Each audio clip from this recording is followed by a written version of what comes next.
আসসালামু আলাইকুম। কেমন আছেন সবাই? আশা করছি ভালো আছেন। এই যে ফলগুলো দেখতে পাচ্ছেন, এগুলো হচ্ছে পাম ফল।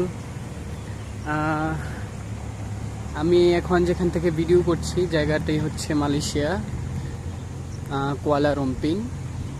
তো মূলত এই হচ্ছে পাম ফল। এই ফল থেকেই আমাদের দেশে বাজারে সয়াবিন তেলের পরিবর্তে আরেক ধরনের তেল পাওয়া যায়, যার নাম হচ্ছে পাম পাম তেল বলে। হ্যাঁ, আমি যদি আপনাদেরকে একটু বিচিটা দেখাই, যে এই ফলের যে এই বিচিটা রয়েছে, এই বিচি থেকে মূলত তেল তৈরি হয়।